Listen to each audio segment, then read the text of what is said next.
ಕರ್ನಾಟಕದಲ್ಲಿ ಹರಿದಾಸ ಚತುಷ್ಟಯರು, ಶ್ರೀ ಪುರಂದರದಾಸರು, ವಿಜಯದಾಸರು, ಗೋಪಾಲದಾಸರು ಮತ್ತು ಶ್ರೀ ಜಗನ್ನಾಥದಾಸರು. ಶ್ರೀ ಗೋಪಾಲದಾಸರು ಭಕ್ತಿಯಲ್ಲಿ ಭಾಗಣ್ಣ ಎಂದು ಪೂಜ್ಯತೆಯನ್ನು ಪಡೆದ ಮಹಾನುಭಾವರು. ಇವರ ಗುರುಗಳು ವಿಜಯದಾಸರು. ತ್ಯಾಗದಲ್ಲಿ ಜಗನ್ನಾಥದಾಸರಿಗೆ ತಮ್ಮ ಆಯಸ್ಸಿನಲ್ಲಿ 40 ವರ್ಷ ಆಯುರ್ದಾನ ಮಾಡಿದ ತ್ಯಾಗಮೂರ್ತಿಗಳು. ಬಿಂಬೋಪಾಸನಾ ಕ್ರಮವನ್ನು ಚಿತ್ರಪಟದಂತೆ ಬರೆದಿಟ್ಟು ಬಲು ಜನರಿಗೆ ಉಪದೇಶವಿತ್ತು ಅಪರೋಕ್ಷಿಗಳನ್ನಾಗಿ ಮಾಡಿದ ದಯಾಮಯರು. ಗೋಪಾಲದಾಸರು ರಾಯಚೂರು ಜಿಲ್ಲೆಯ ದೇವದುರ್ಗ ತಾಲೂಕಿನ ಮಸರುಕಲ್ಲೆ ಗ್ರಾಮದಲ್ಲಿ 1716ರಲ್ಲಿ ಜನಿಸಿದರು. ತಾತ ಮುದ್ಗಲಪ್ಪ, ತಂದೆ ಮುರಾರಿ ರಾಯ, ತಾಯಿ ವೆಂಕಮ್ಮ. ಮುರಾರಿ ರಾಯ ಅಲ್ಪಾಯು, ವೆಂಕಮ್ಮ ಗದ್ವಾಲ ಸಂಸ್ಥಾನಕ್ಕೆ ಸೇರಿದ ಸುಂಕಾಪುರದಲ್ಲಿ 4 ಮಕ್ಕಳೊಡನೆ ಮಾರುತಿ ದೇವಾಲಯದಲ್ಲಿ ವಾಸಿಸತೊಡಗಿದಳು. ವಿಧವೆ, ಬಡತನ, ಕುಲಕರ್ಣಿಯಿಂದ ಉಪದ್ರ, ಜೀವನ ಬಹಳ ಕಠಿಣವಾಯಿತು. ಗ್ರಾಮದ ಅಯ್ಯನವರು ದಯಾಳು, ಮಕ್ಕಳಿಗೆ ವಿದ್ಯಾದಾನ ಮಾಡಿದರು. ಸಂಕಾಪುರದ ಶಾನುಭೋಗ ಗುಂಡಪ್ಪ ತನ್ನ ಮಕ್ಕಳ ಜೊತೆ ಭಾಗಣ್ಣನಿಗೆ ಧರ್ಮೋಪನಯನ ಮಾಡಿದರು. ಪುರೋಹಿತ ಆಚಾರ್ಯರಿಂದ ಸಂಧ್ಯಾ ವಂದನೆ, ಅಗ್ನಿ ಕಾರ್ಯದ ಮಂತ್ರಗಳ ಪಾಠವಾಯಿತು.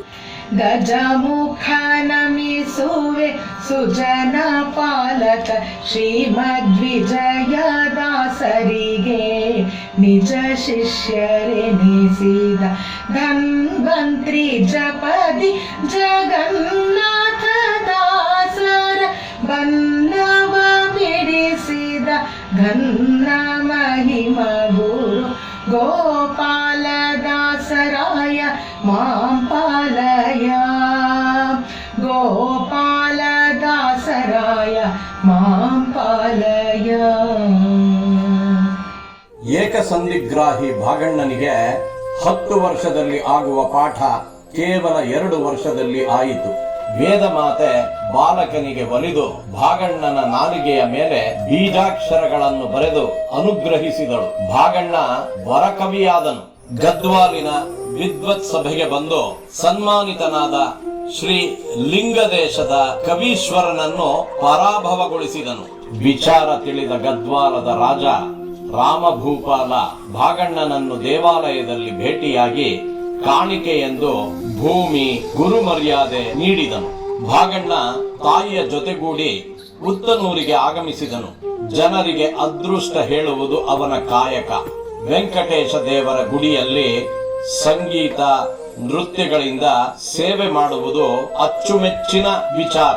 ಅದೃಷ್ಟ ಕೇಳುವ ಭಕ್ತರಿಂದ ಅಗಣಿತ ಧನರಾಶಿ.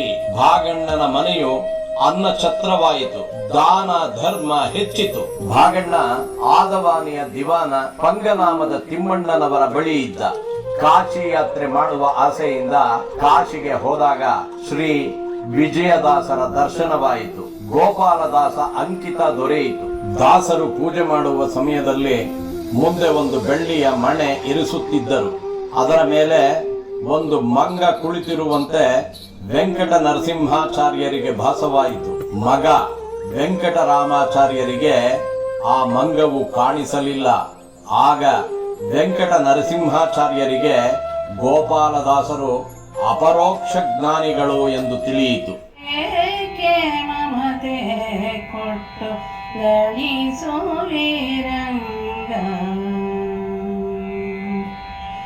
ಎಂದಿಗೆ ನಿನ್ನ ಚಿತ್ತಕ್ಕೆ ಬಂದುದು ಸ್ವಾಮಿ ಅಂದೇ ಮುದ್ಧರಿಸಯ್ಯ ಕರುಣಿಯೇ. ಎಂದಿಗೆ ನಿನ್ನ ಚಿತ್ತಕ್ಕೆ ಬಂದರೆ ಸ್ವಾಮಿ ಅಂದೇ ಮುದ್ಧರಿಸಯ್ಯ ಕರುಣಿಯೇ. ಸುಂದರ ವಿಗ್ರಹ ಗೋಪಾಲ ವಿಠಲ ಸುಖ ಸಾಂದ್ರ ಭವ ಮೋಚಕ ನಮೋ ನಮೋ ರಂಗ. ವೆಂಕಟರಾಮಾಚಾರ್ಯರು ಒಂದು ದಿನ ದಾಸರೊಡನೆ ಸಮರಾತ್ರಿಯವರೆಗೆ ಚರ್ಚಿಸುತ್ತಿದ್ದರು. ಸಂಧ್ಯಾ ವಂದನೆಗೆ ಕಾಲಾತೀತ ದೋಷವಾಯಿತೆಂದು ಅವರಿಗೆ ಅರಿವಾಯಿತು. ದಾಸರು ದೋಷ ಪರಿಹಾರಕ್ಕೆ 4ನೆಯ ಅರ್ಘ್ಯ ಕೊಡುವುದು ಬೇಡ, ಸೂರ್ಯನನ್ನು ನೋಡಿ ಎಂದಾಗ ನಡುರಾತ್ರಿಯಲ್ಲಿ ಸೂರ್ಯನನ್ನು ಕಂಡು ಆಚಾರ್ಯರಿಗೆ ದಿಗ್ಭ್ರಮೆಯಾಯಿತು. ಶ್ರೀ ಭುವನೇಂದ್ರರು ಮಹಾಪಂಡಿತನೂ ತೇಜೋವಂತನೂ ಪೂರ್ವವಯಸ್ಕನೂ ಆದ ಒಬ್ಬ ಆಚಾರ್ಯನು ಆಗಮಿಸಿದಾಗ ಅವನಿಗೆ ಸನ್ಯಾಸವನ್ನು ನೀಡಿ ಶ್ರೀ ರಾಘವೇಂದ್ರ ಸ್ವಾಮಿಗಳ ಮಠದ ಅಧಿಪತಿಗಳನ್ನಾಗಿ ಮಾಡಿದರು. ಆ ಆಚಾರ್ಯರಿಗೆ ಶ್ರೀ ವ್ಯಾಸ ತತ್ವಜ್ಞರು ಎಂದು ನಾಮಕರಣವನ್ನು ಶ್ರೀ ಭುವನೇಂದ್ರರು ಮಾಡಿದರು. ಆದರೆ ಆ ಆಚಾರ್ಯರು ಗೋಪಾಲದಾಸರನ್ನು ಭೇಟಿಯಾದ ಮೇಲೆ ಅವರಿಂದ ವಾಸುದೇವ ವಿಠಲ ನಾಮಾಂಕಿತ ಪಡೆದು ಅನೇಕ ದಾಸರ ಪದಗಳನ್ನು ಮಾಡಿ ಗೆಜ್ಜೆ ಕಟ್ಟಿ ತಂಬೂರಿ ಹಿಡಿದು ಭಗವದ್ ಭಜನೆಗೆ ಆರಂಭಿಸಿಬಿಟ್ಟರು. ವೇಣಿ ಸೋಮಪುರದಲ್ಲೇ ನೆಲೆಸಿದರು.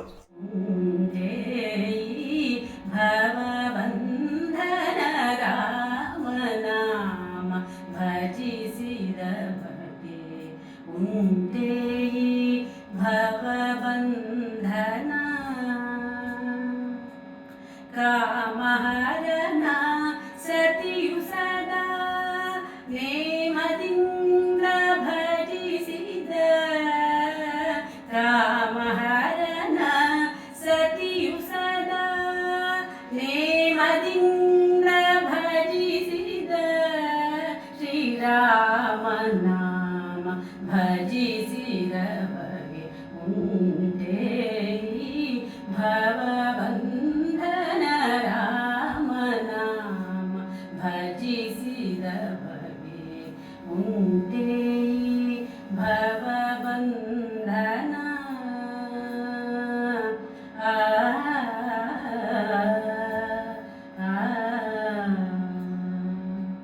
ಗೋಪಾಲದಾಸರು ಹೆಚ್ಚಿನ ಕಾಲ ಉತ್ತನೂರು ವೇಣಿ ಸೋಮಪುರದಲ್ಲಿ ಕಳೆದರು. ಒಮ್ಮೆ ದೇವರು ಅಲೆ ನಾಹಿ ಎಂದು ಎಚ್ಚರಿಸಿದಂತಾಯಿತು. ನಂತರ ಪಂಡರಾಪುರಕ್ಕೆ ಆಗಮಿಸಿದರು. ಶ್ರೀ ಕ್ಷೇತ್ರಕ್ಕೆ ಆದವಾನಿಯ ದಿವಾನರಾದ ಶ್ರೀ ಪಂಗನಾಮದ ತಿಮ್ಮಣ್ಣ ಸಹಿತ ಆಗಮಿಸಿದರು. ಗೋಪಾಲದಾಸರ ಕೀರ್ತನೆ ಕೇಳಿ ಮರಾಠಿಯಲ್ಲೂ ಅದೇ ಪ್ರಕಾರದ ಕೀರ್ತನೆಯ ಆಚರಣೆ ಪ್ರಾರಂಭಿಸಿದರು. ಗೋಪಾಲದಾಸರು ಕೊಲ್ಲಾಪುರ, ಶಿವಮೊಗ್ಗ, ಉಡುಪಿ ಪ್ರಯಾಣ ಮಾಡಿದರು.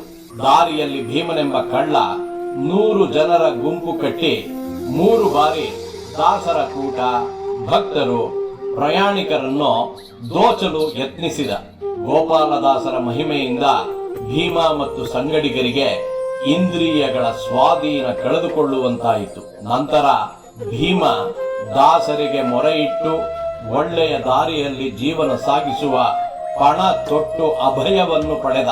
ಗೋಪಾಲದಾಸರು ಉಡುಪಿ ಕ್ಷೇತ್ರದಲ್ಲಿದ್ದು ಹಾಡಿದ ದೇವರ ನಾಮ ಸುಳಾದಿಗಳು ಅತ್ಯಂತ ಸ್ಫೂರ್ತಿದಾಯಕವಾಗಿದೆ. ಗೋಪಾಲದಾಸರು ಉತ್ತನೂರಿಗೆ ಬಂದ ನಂತರ ಮಾನವೀಯ ಶ್ರೀನಿವಾಸ ಮುಂದೆ ಜಗನ್ನಾಥ ದಾಸರಾದ ಪಂಡಿತರು ಉದರ ಶೂಲೆಯಿಂದ ನರಳುತ್ತಿರುವಾಗ ಅದನ್ನು ಪರಿಹರಿಸಿ ತಮ್ಮ 40 ವರ್ಷ ಆಯಸ್ಸನ್ನು ದಾನ ಮಾಡಿದರು. ನಂತರ ಗೋಪಾಲದಾಸರಿಗೆ ಉದರ ಶೂಲೆ ಪ್ರಾರಂಭವಾಯಿತು. ಅವರ ತಮ್ಮ ಗುರು ಗೋಪಾಲದಾಸರ ಭಕ್ತಿ ಮತ್ತು ಪ್ರಯತ್ನದಿಂದ ಇದು ನಿವಾರಣೆಯಾಯಿತು. ಅಮ್ಮನ ಭಕ್ತಿ ಭಾವವನ್ನು, ಪರಮಾತ್ಮನ ಕಾರುಣ್ಯವನ್ನು ಅಡಿಗಡಿಗೆ ಚಿಂತಿಸಿ ಪ್ರೇಮರಸದಲ್ಲಿ ಪರವಶರಾದರು. ನಮೋ ನಮೋ ನಾಗಾರಿ ವಾಹನ, ನಮೋ ನಮೋ ಗುರು ಸುಪ್ರಸನ್ನನೆ, ನಮೋ ನಮೋ ನಾಗಾರಿ ವಾಹನ, ನಮೋ ನಮೋ ಗುರು ಸುಪ್ರಸನ್ನನೆ, ನಮೋ ನಮೋ ಗೋಪಾಲ ವಿಠಲ, ನಮೋ ನಮೋ ಗೋಪಾಲ ವಿಠಲ, ನಮೋ ನಮೋ ಗೋಪಾಲ ವಿಠಲ, ನಮೋ ನಮೋ ಗೋಪಾಲ ವಿಠಲ, ಭಕ್ತವತ್ಸಲ ಸಲಹುವನೆಂದು ಬಂದೆ, ಭಕ್ತವತ್ಸಲ ಸಲಹುವನೆಂದು ಬಂದೆ, ಸ್ವಾಮಿಯೇ ಬಂದೆ ಬಂದೆ ಬಂದೆ ಬಂದೆ, ಗೋವಿಂದ ಗೋಗಳ ಬಾಂಧವ ಭಕ್ತವತ್ಸಲ ಬಂದೆ. ಉತ್ತರಾದಿ ಮಠದ ಶ್ರೀ ಸತ್ಯಬೋಧರು ಗೋಪಾಲದಾಸರು, ಸೀನಪ್ಪದಾಸರು, ದಾಸಪ್ಪದಾಸರು ಮೂವರು ಅಪರೋಕ್ಷ ಜ್ಞಾನಿಗಳೆಂದು ಕೇಳಿದ್ದರು. ಅವರ ಪದಗಳನ್ನು ಕೇಳಿ ಮೂವರು ಕಾಮಧೇನು, ಕಲ್ಪವೃಕ್ಷ, ಚಿಂತಾಮಣಿಗಳೆಂದು ಪ್ರಶಂಸಿಸಿದರು. ಒಬ್ಬ ಭಕ್ತ ಲಕ್ಷ ಬ್ರಾಹ್ಮಣರಿಗೆ ಭೋಜನ ಮಾಡಿಸುವ ಹರಕೆ ಹೊತ್ತ. ರಾಯರು ಸ್ವಪ್ನದಲ್ಲಿ ಕಾಣಿಸಿಕೊಂಡು, ಮೂವರು ಬ್ರಾಹ್ಮಣರು ನಾಳೆ ನಿನ್ನಲ್ಲಿ ಬರುತ್ತಾರೆ, ಅವರಿಗೆ ಅಡುಗೆಯ ವಸ್ತು ನೀಡಿ ಉಪಚರಿಸು ಎಂದು ತಿಳಿಸಿದರು. ಆ ಭಕ್ತನು ಗೋಪಾಲದಾಸರು ಅವರ ಸೋದರರು ಆಗಮಿಸಿದಾಗ ಔತಣವಿತ್ತು ಕೃತಾರ್ಥನಾದನು. ಚಿತ್ರಲೇಖನದಲ್ಲಿ ಗೋಪಾಲದಾಸರು ಬಲು ಕುಶಲರು. ವಿಜಯದಾಸರು ಮಾಡಿದ ಕಂಕಣಾಕಾರ ಸುಳಾದಿಯನ್ನು ಚಕ್ರಾಭ್ಯದಲ್ಲಿ ಇಟ್ಟು ಬೀಜಾಕ್ಷರಗಳನ್ನು ಆಯಾ ಸ್ಥಳಗಳಲ್ಲಿ ಗುರುತಿಸಿ ಉಪಾಸಕರಿಗೆ ಅನುಕೂಲ ಮಾಡಿಕೊಟ್ಟಿದ್ದಾರೆ. ಗೋಪಾಲದಾಸರು ಪುರಾಣಗಳನ್ನು ಶೋಧಿಸಿ ಬ್ರಹ್ಮಾಂಡದ ಪಟವನ್ನು ಸುಂದರವಾಗಿ ಸಪ್ರಮಾಣವಾಗಿ ಚಿತ್ರಿಸಿದ್ದಾರೆ. ಗೋಪಾಲದಾಸರು ಮಹಾಮಂತ್ರ ಮೂರ್ತಿಗಳನ್ನು ಶಿಲ್ಪಶಾಸ್ತ್ರಾನುಸಾರ ಬರೆದು ನಿತ್ಯ ಪೂಜಿಸುತ್ತಿದ್ದರು. ಗೋಪಾಲದಾಸರಿಗೆ ಅನೇಕ ಶಿಷ್ಯರು. ಶಿಷ್ಯರ ಪೈಕಿ ಮಹಿಳೆಯರಲ್ಲಿ ಹೆಳವನಕಟ್ಟೆ ಗಿರಿಯಮ್ಮ ಸುಪ್ರಸಿದ್ಧರು. ಗಣೇಶನ ಅಂಶಜರಾದ ಶ್ರೀ ಗೋಪಾಲದಾಸರು ಸರಳವಾಗಿ ದಾಸಪದಗಳನ್ನು ರಚಿಸಿ ಜನಸಾಮಾನ್ಯರನ್ನು ತಲುಪಿ ಭಕ್ತಿ ರಸವನ್ನು ಪಸರಿಸಿದ್ದಾರೆ.